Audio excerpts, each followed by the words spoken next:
On this episode, we're in Panama City, Panama, and we've got actually some really good tips for you if you're planning on visiting Panama City, Panama anytime soon or anytime not so soon. And we've got some good places where we ate. We visited an indigenous tribe. So stay with us on this episode of Stories, Faces, Places.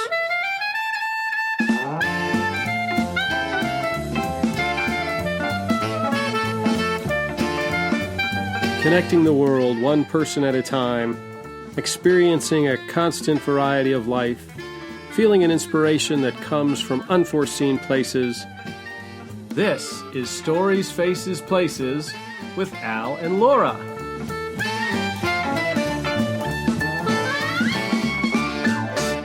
Okay, Panama City, Panama. The first thing that comes to my mind is the Panama Canal. The second thing that comes to my mind is the Panama Canal. The third thing that comes to my mind is the Panama Canal. That's about pretty much all anybody thinks of with Panama. And when you get into the taxi cab, the first thing they ask you is, have you seen the Panama Canal? And about everywhere else you go in the city. Yeah. Have you been to the Panama Canal? So, great. It's an engineering feat. I don't want to sound negative, but it's an engineering feat. It's a big ditch that basically connects the Gulf of Mexico to the Pacific Ocean. It cuts the ride for boats short because they used to have to go down all the way around the Horn of South America and all the way that. So this basically cuts it. So it's a really kind of a neat thing that had happened. And it's a little bit more than a neat thing. It was pretty done, and it's pretty amazing. It's amazing, but to me, it's a ditch. Filled with water. Filled with water. And they got locks, and the locks, and the big ship comes into one lock, and they fill it up so that it can raise up, and then it goes into the next lock on the water that's been pushed in there to raise it up, so it goes up over the hill and down. And so, Al, tell us what you really think about visiting the Panama Canal. I'm like, whatever, but everybody says you got to do it, you got to do it, you got to do it. So guess what? You got to do it. It's one of those, I checked it off, I saw it, and it's over. But a little history on the Panama Canal while we're in this mode here. In 1534, it kind of started. It wasn't known as the Panama Canal or anything like that, but the Chagres River was dug out and made deeper. So that was kind of the start of it. And then it kind of sat there until 1882 when the French got involved. But they fell bankrupt on the project in 1894. They also lost a lot of men to diseases of the jungle that they didn't know anything about. And then in 1904, the U.S. came in and started the reconstruction of the canal and finished it. And then I think, as far as history goes, check your history books, but this is what I remember. In 1977, Jimmy Carter, I think, gave the Panama Canal away. I'm just saying. Just saying. I'm just saying. He gave it away. I'm not saying anything beyond that, but that's what I remember. But that's only my memory, and I don't have a very good memory. So if you have a different history on it, please email me and let me know. But Rodrigo de Bastidas, I think it's Bastidas. He is the one that discovered Panama, not Columbus. Really? Yes. Columbus visited Panama a year after that on Columbus's fourth voyage to the whole area. But here's a little interesting history. Trivia. Love your trivia. Trivia with Bastidas. Mm-hmm. Okay? He worked for Columbus. Really? He worked for Columbus on his second voyage. That's interesting. And then when he got back to Spain, he said, heck, I can do that better than him.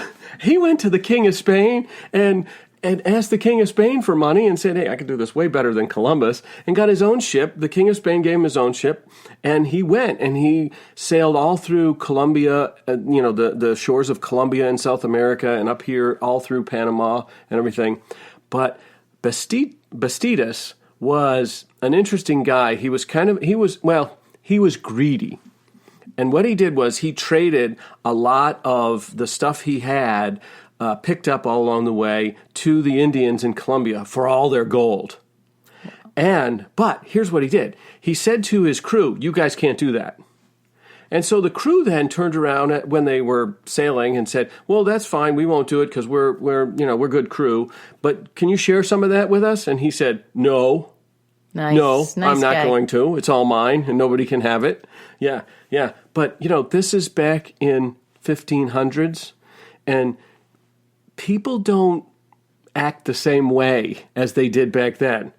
So one night, old Bastidas went to sleep and never woke up again. Actually, I should say he woke up dead. He didn't wake up. With about 8 knives in him. Yeah, it sounds like he didn't wake up. And no gold. Huh.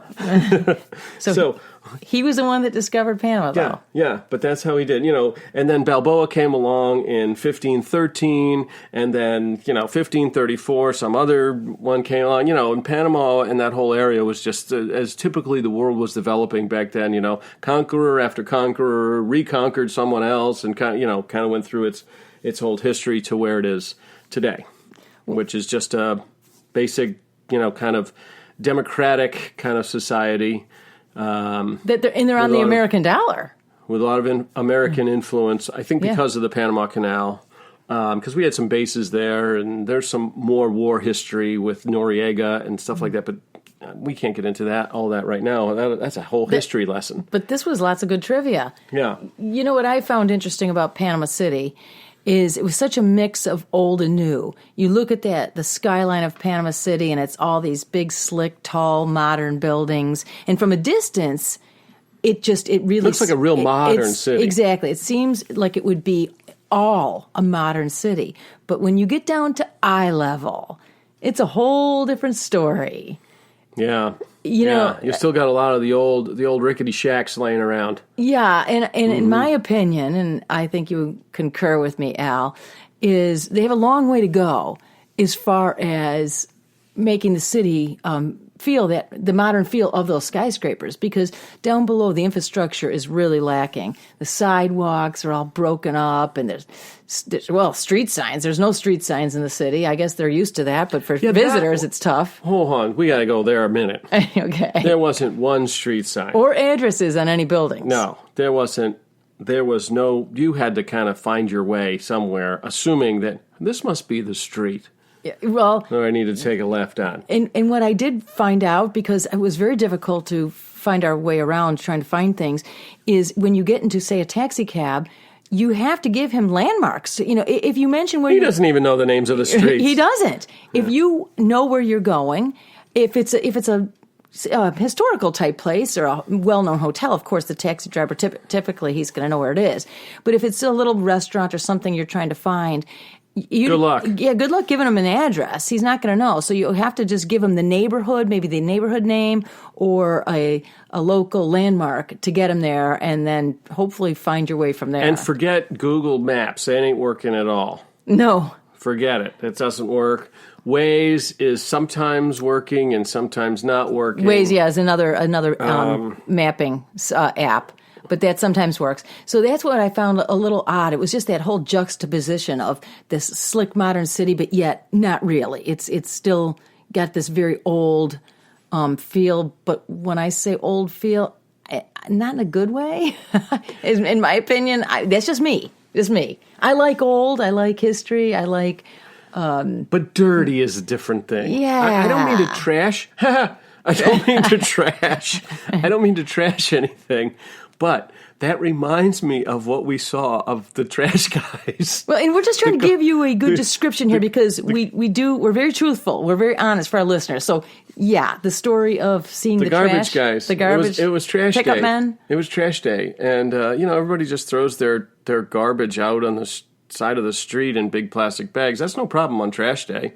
But the problem comes in when the guys that are picking up the trash in the garbage trucks, they'll go over and we witnessed this. They'll grab the trash bags, plastic trash bags, drag them across the rough concrete road that's broken up.